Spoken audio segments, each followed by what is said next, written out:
জয় শ্রীকৃষ্ণ, রাধে রাধে, জয় মা লক্ষ্মী। নমস্কার বন্ধুরা। ভগবান শ্রীহরির অতি প্রিয় এই একাদশী তিথি মানুষকে সকল প্রকার বন্ধন থেকে মুক্তি দিতে পারে। আমাদের শাস্ত্রে বর্ণনা রয়েছে যে একাদশী এমন একমাত্র ব্রত যার পালন করলে বছরে আগত সব ব্রতের পুণ্য স্বয়ংক্রিয়ভাবে লাভ করা যায়। সকল ব্রতের মধ্যে একাদশী ব্রতকে সর্বশ্রেষ্ঠ বলা হয়েছে। আর এমনই একটি একাদশী খুব শীঘ্রই আসছে, যার নাম পাপমোচনী একাদশী। তাহলে চলুন আজকের এই ভিডিওতে জেনে নিই পাপমোচনী একাদশী কবে, এই দিনের শুভ মুহূর্ত কখন এবং পরের দিন পালন করার সঠিক সময় কি। চলুন শুরু করি আজকের এই বিশেষ ভিডিও। চৈত্র মাসের কৃষ্ণপক্ষে যে একাদশী তিথি পড়ে তাকে পাপমোচনী একাদশী বলা হয়। এই বছর পাপমোচনী একাদশীর ব্রত পালন করা হবে 15 মার্চ 2026 রবিবার। এইবার একাদশী তিথি শুরু হবে 14 মার্চ 2026 শনিবার সকাল 8:10 এবং শেষ হবে 15 মার্চ 2026 রবিবার সকাল 9:16। আমরা জানি তিথি পালন করা হয় সূর্যোদয়ের সময় অনুযায়ী, তাই যেদিন সূর্যোদয়ের সময় একাদশী তিথি থাকে সেদিনই একাদশী ব্রত পালন করা হয়।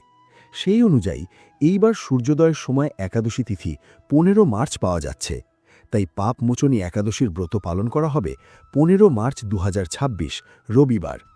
এই একাদশী ব্রতের পালনের সময় থাকবে পরের দিন অর্থাৎ 16 মার্চ 2026 সোমবার সকাল 6:36 থেকে 9:43 মধ্যে। এই সময়ের মধ্যেই আপনাকে একাদশী ব্রতের পালন সম্পন্ন করতে হবে। এবার জেনে নেওয়া যাক এই দিনের কিছু বিশেষ শুভ মুহূর্ত। একাদশীর দিন ব্রহ্ম মুহূর্ত থাকবে সকাল 5:55 থেকে 5:43 পর্যন্ত। সূর্যোদয় হবে সকাল 6:30 এবং সূর্যাস্ত হবে সন্ধ্যা 6:29। একাদশী তিথি এই দিন সকাল 9:16 পর্যন্ত থাকবে। তারপর শুরু হবে দ্বাদশী তিথি। একাদশীর দিন সকালে ভগবান শ্রীহরি পূজা করার শুভ সময় থাকবে সকাল 5:19 থেকে 6:30 পর্যন্ত।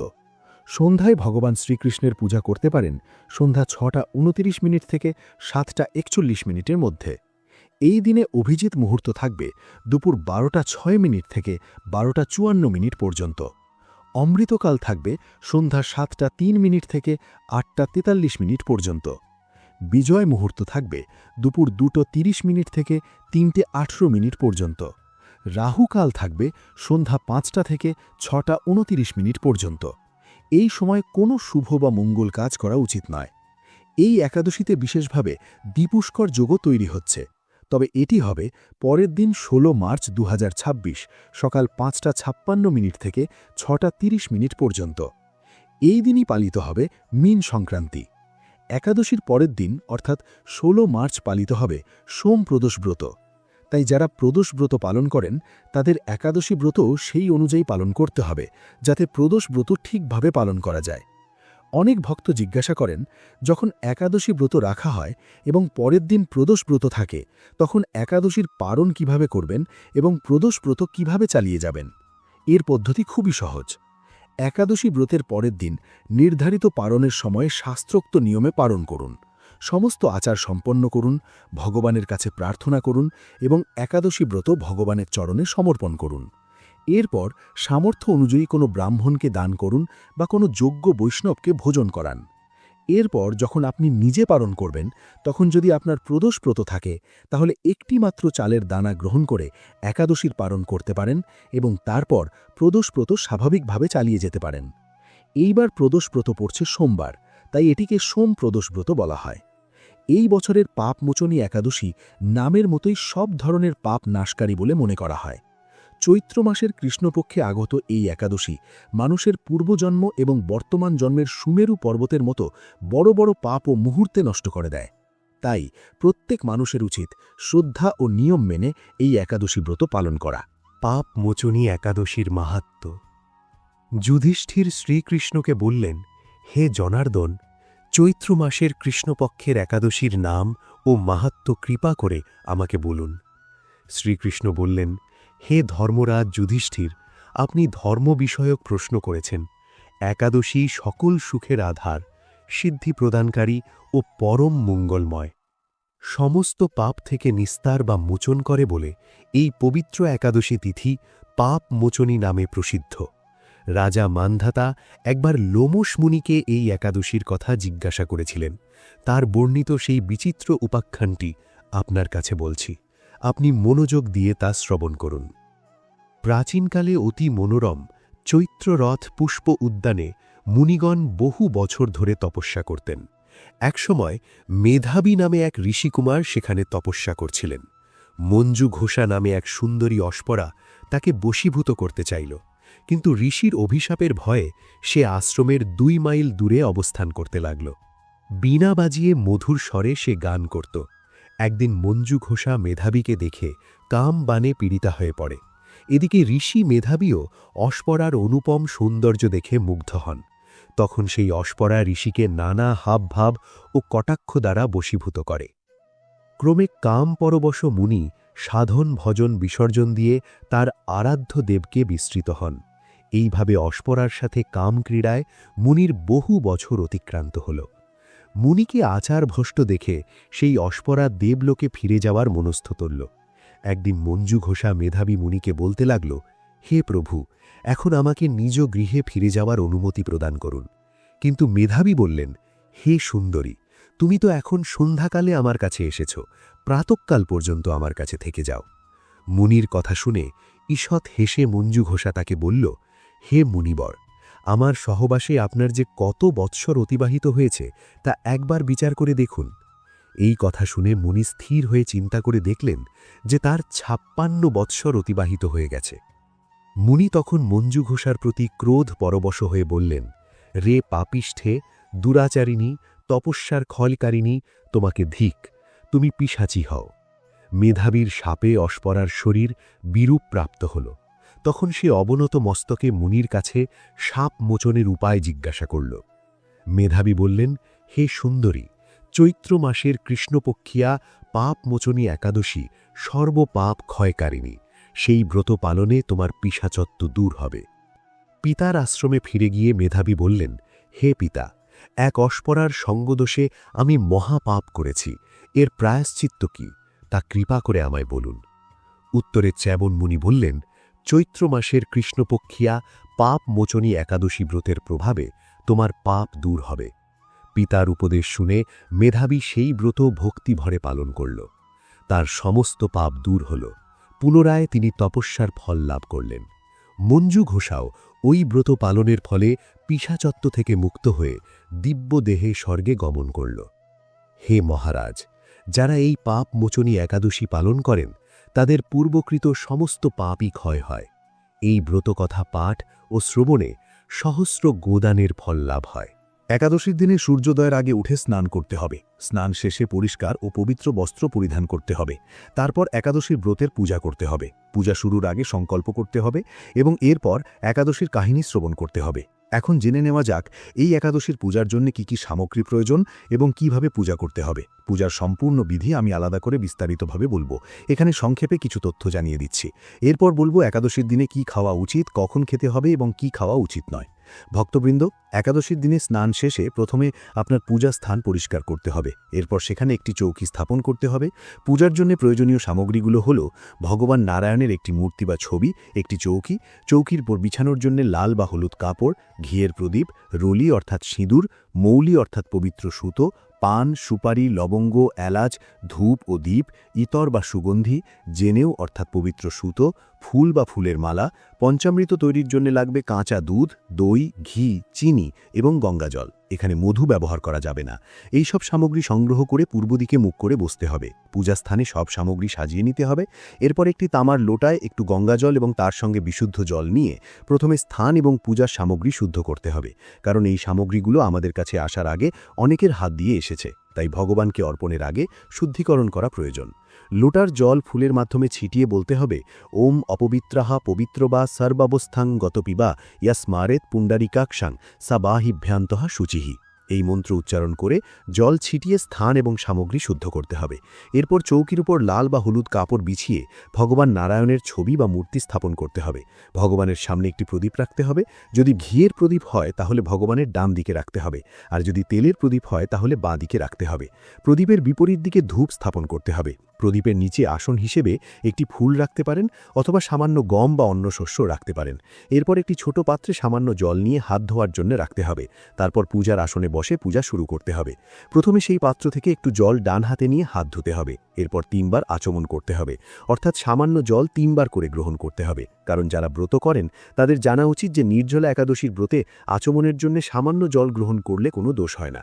শাস্ত্রেও এই কথা বলা হয়েছে, কারণ পূজার সময় আচমন করা তো অবশ্যই প্রয়োজন। তাই প্রতিটি মন্ত্র উচ্চারণ করে 1 চামচ করে জল নিতে হবে, যেখানে মাত্র 2 ফোঁটা জল থাকবে, এবং তা পান করতে হবে। প্রথমে বলবেন ওং মাধবায় নামো, একটু জল নিন এবং ডান হাত থেকে পান করুন। তারপর বলবেন ওং কেশবায় নামো, জল নিয়ে পান করুন। এরপর বলবেন ওং নারায়ণায় নামো, জল নিয়ে পান করুন। তারপর বলবেন ওং মাধবায় নামো, জল হাতে নিয়ে হাত ধুয়ে নিন। এরপর নিজের কপালে তিলক দিন এবং হাতে মৌলি অর্থাৎ পবিত্র সুতোর গন্ধন বাঁধুন। যদি পরিবারের সদস্যরা একসঙ্গে পূজা করেন তবে তাদেরও তিলক দিন এবং মৌলি বেঁধে দিন। তারপর প্রদীপ জ্বালান এবং ধূপ প্রজ্বলিত করুন। ধূপ ও দীপ জ্বালানোর পর আবার ডান হাতে সামান্য জল নিয়ে হাত ধুয়ে নিন। এরপর প্রথমে ব্রত পূজার সংকল্প করতে হবে, তারপর ভগবানের আহ্বান করে পূজা শুরু করবেন। এখানে সংক্ষেপে বলা হচ্ছে, সব মন্ত্রসহ বিস্তারিত বললে ভিডিও খুব দীর্ঘ হয়ে যাবে। সংকল্প করার সময় ডান হাতে জল নিন। যদি ফুল থাকে তবে ফুল নিন এবং দক্ষিণা হিসেবে 1 টাকার একটি মুদ্রা রাখতে পারেন। এরপর 3 বার বলুন ওং শ্রী বিষ্ণু, ওং শ্রী বিষ্ণু, ওং শ্রী বিষ্ণু। তারপর নিজের নাম, গোত্র, যেখানে বসে পূজা করছেন সেই স্থানের নাম, শহরের নাম উল্লেখ করে বলুন, চৈত্র মাসের কৃষ্ণপক্ষের একাদশীর দিনে আয়ু, আরোগ্য ও সমৃদ্ধি লাভের জন্যে এবং ভগবান নারায়ণের প্রসন্নতার উদ্দেশ্যে আমি এই একাদশীর ব্রত পালন করছি। এরপর এই সংকল্প ভগবানের চরণে অর্পণ করে দিন। সংকল্প করার পরে হাতে 5টি ফুল নিয়ে ভগবানকে প্রার্থনা করুন, হে প্রভু, হে ভগবান বিষ্ণু, এই ফুলগুলো আমি আপনাকে আসন রূপে অর্পণ করছি। আপনি এগুলো আসন হিসেবে গ্রহণ করুন এবং এখানে এসে বিরাজমান হন, যাতে আমরা আপনার পূজা করতে পারি। এই ভাবনা নিয়ে ফুলগুলো ভগবানকে অর্পণ করুন। এরপর ভগবানের পূজা শুরু হবে। পূজার সময় প্রথমে ভগবানকে পাদ্য, মিউজিক, অর্ঘ্য ও আচমন করাতে হবে। তারপর স্নান করাতে হবে। এরপর পঞ্চামৃত দিয়ে স্নান করাতে হবে এবং পরে আবার বিশুদ্ধ জলে স্নান করাতে হবে। এরপর বস্ত্ররূপে মৌলির একটি টুকরো অর্পণ করুন। ইতর বা সুগন্ধি দিন, ফুলে লাগিয়ে অর্পণ করতে পারেন। তারপর ভগবানকে তিলক দিন এবং ফুল বা ফুলের মালা অর্পণ করুন। এরপর ভগবানকে ধূপ ও দীপ দেখান এবং নৈবেদ্য হিসেবে ভোগ নিবেদন করুন। ভোগ হিসেবে মিষ্টি, বিভিন্ন ফল দিতে পারেন। এখন আমের মৌসুম, যদি আম থাকে তবে ভগবানকে অর্পণ করতে পারেন, না থাকলে মিষ্টি বা বাতাসাও দিতে পারেন। ভোগ অর্পণ করার পরে আবার আচমন করাতে হবে। 1 চামচ জল নিয়ে ভগবানকে আচমনের জন্য অর্পণ করুন। তারপর তাম্বুল অর্পণ করুন। একটি পান পাতা নিয়ে তাতে 2টি লবঙ্গ, 2টি এলাচ এবং একটি সুপারি রেখে ভগবানকে নিবেদন করুন। এরপর যেটুকু দক্ষিণা দিতে চান তা অর্পণ করুন এবং হাত জোড় করে ভগবানকে প্রণাম করুন। এইভাবে দিনের পূজা সম্পন্ন হবে। পূজা শেষ হলে একাদশীর কাহিনী শ্রবণ করতে হবে। এরপর বিষ্ণু সহস্র নাম শুনতে হবে এবং শেষে ভগবানের আরতি করতে হবে। এরপর দিনের বাকি সময় শান্তভাবে কাটাতে হবে এবং মন ভগবানের চরণে নিবদ্ধ রাখতে হবে। কারোর সঙ্গে খারাপ ব্যবহার করবেন না, রাগ করবেন না এবং ব্রহ্মচর্য পালন করবেন। সন্ধেবেলায় কীর্তন করা উচিত। যদি আশেপাশে কোনো মন্দিরে কীর্তন হয় তবে সেখানে যেতে পারেন। যদি সম্ভব না হয় তবে ঘরে বসেও ভগবানের নাম, গান বা পাঠ শুনতে পারেন।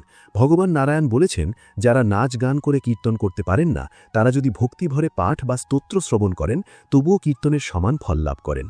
এরপর রাত্রি জাগরণেরও বিশেষ মাহাত্ম্য আছে। অন্তত রাত প্রায় 2টো পর্যন্ত জেগে ভগবানের নাম, স্তোত্র বা পুরাণ কথা শ্রবণ করা উচিত। রাত্রি জাগরণের অর্থ এই নয় যে টিভি দেখে সময় কাটানো। যদি টিভিতেও কিছু শোনেন তবে ভগবানের কাহিনী বা ধর্মীয় পাঠ শুনুন। খাওয়ার বিষয়ে একাদশীর দিনে অন্ন খাওয়া সম্পূর্ণ নিষিদ্ধ। কেবল ফলাহার গ্রহণ করা উচিত। লবণ ও মরিচ সম্পূর্ণভাবে বর্জিত। শুধু ফল ও দুধ খেয়ে যদি এই ব্রত পালন করেন তবে তা সর্বোত্তম। পরের দিন পালনের জন্য সূর্যোদয়ের আগে উঠে স্নান করে পরিষ্কার বস্ত্র পরতে হবে। তারপর পূজাস্থানে আবার পূজা করে পালন করতে হবে। এরপর ব্রাহ্মণকে দান দক্ষিণা দিয়ে ব্রত সমাপ্ত করতে হবে। এখন প্রশ্ন, এই একাদশীর ব্রত কবে পালন করা হবে? এই একাদশীর ক্ষেত্রে একটু বিভ্রান্তির সম্ভাবনা আছে, কারণ তিথি সকালে শুরু হচ্ছে। অনেকে ভুল করে দশমী বেদা একাদশী পালন করে ফেলেন। এই ভুল কখনো করবেন না। শাস্ত্রে বলা হয়েছে, দশমী বেদা একাদশী পালন করলে তার ফল অত্যন্ত অশুভ হয়। এই একাদশী তিথি শুরু হচ্ছে 14ই মার্চ সকাল 8টা10 এবং শেষ হবে 15ই মার্চ সকাল 9টা16। তাই সূর্যোদয়ের ভিত্তিতে 15ই মার্চ একাদশী পালন করা হবে। সেই দিন দ্বাদশীযুক্ত ব্রতও হবে, যা শ্রেষ্ঠ ব্রত হিসেবে গণ্য হয়। 14ই মার্চ ব্রত করা শাস্ত্র অনুযায়ী সঠিক নয়, কারণ সেখানে দশমী বেধা রয়েছে। এই দিনের শুভ পূজার সময় থাকবে সকাল 9:30 থেকে দুপুর 12টা পর্যন্ত। তবে কেউ যদি তাড়াতাড়ি বেরোতে চান তাহলে সকালেও একাদশীর পূজা করতে পারেন, সেটিও অশুভ নয়। তবে সবচেয়ে উত্তম মুহূর্ত হল সকাল 9:30 পরে। আর পালন করার জন্যে 16 তারিখ সকালে 1.5 ঘন্টার সময় অত্যন্ত শুভ, অর্থাৎ সকাল 6:30 থেকে 8টা পর্যন্ত পালন করলে তা কল্যাণকর বলে ধরা হয়। এখন কথা বলি কিছু বিশেষ সতর্কতার বিষয়ে এবং এমন কিছু ভুলের বিষয়ে যেগুলো করা থেকে অবশ্যই বিরত থাকা উচিত, নইলে আপনার ব্রত ভঙ্গ হয়ে যেতে পারে। এই দিনে ভুল করেও চাল, গম, ডাল, মাংসাহার, রসুন, পেঁয়াজ বা তামসিক খাবার গ্রহণ করা উচিত নয়, কারণ একাদশীতে এগুলো সম্পূর্ণ নিষিদ্ধ বলে মানা হয়। এছাড়াও রাগ করা, মিথ্যা বলা, পরনিন্দা করা, কারো অপমান করা বা মনে খারাপ চিন্তা রাখা এসবও ব্রতের পবিত্রতা নষ্ট করে দেয়। স্নান না করে পূজা করা, ভগবান বিষ্ণুর আরাধনা না করা অথবা ব্রতের সংকল্প নিয়ে মাঝপথে তা ভেঙে ফেলা এগুলোকেও অশুভ বলে মনে করা হয়। এর পাশাপাশি ব্রহ্মচর্য পালন না করা, সারাদিন ঘুমিয়ে থাকা বা দান পুণ্য থেকে দূরে থাকা এগুলো ব্রতের ফলকে কমিয়ে দেয়। তাই এই দিনে মন, বাক্য ও কর্ম এই তিনটিতেই পবিত্রতা বজায় রাখাই প্রকৃত একাদশী ব্রত হিসেবে গণ্য করা হয়। পাপমোচনী একাদশী শুধু একটি ব্রত নয়, বরং আত্মশুদ্ধি এবং নতুন সূচনার এক পবিত্র সুযোগ। বিশ্বাস করা হয় যে এই দিনে ভক্তিভরে ভগবান বিষ্ণুর পূজা, ব্রত পালন, একাদশীর কাহিনী শ্রবণ এবং দান পুণ্য করলে জীবনের জানা অজানা অনেক দোষের নাশ হয় এবং ইতিবাচক শক্তির সঞ্চার হয়। এই একাদশী আমাদের শেখায় যে শুধু উপবাস করাই যথেষ্ট নয়, বরং নিজের চিন্তা, আচরণ ও কথাবার্তাকেও পবিত্র রাখা অত্যন্ত জরুরি। তবেই ব্রতের প্রকৃত ফল লাভ করা যায়। যে ভক্তরা আন্তরিকভাবে প্রভুর স্মরণ করেন তাদের জীবনে আটকে থাকা কাজগুলোতে গতি আসে এবং মানসিক শান্তি লাভ হয়। তাই এই পবিত্র দিনে আপনিও সংকল্প নিন যে খারাপ চিন্তা, রাগ ও নেতিবাচকতা ত্যাগ করে ধর্ম ও সৎ আচরণের পথে চলবেন। যদি এই পবিত্র তথ্য আপনার উপকারে আসে তবে ভিডিওটিকে অবশ্যই লাইক করুন, যাতে এই বার্তাটি আরও বেশি মানুষের কাছে পৌঁছায়। চ্যানেলটি সাবস্ক্রাইব করুন এবং নোটিফিকেশন বেল চাপুন, যাতে এ ধরনের ধর্মীয় ও অনুপ্রেরণামূলক তথ্য সময়ে সময়ে আপনার কাছে পৌঁছায়। এছাড়াও কমেন্ট বক্সে জয় শ্রীহরি অথবা ওম নমঃ ভগবতে বাসুদেবায় লিখে আপনার ভক্তি প্রকাশ করতে পারেন। আর অবশ্যই জানাবেন এই একাদশীতে আপনি কি বিশেষ সংকল্প নিতে চলেছেন। আপনার একটি লাইক, একটি কমেন্ট এবং একটি সাবস্ক্রিপশন আমাদের উৎসাহ বাড়ায় এবং আমরা আপনাদের জন্য এভাবেই আরও আধ্যাত্মিক ও ধর্মীয় তথ্য নিয়ে আসতে পারি।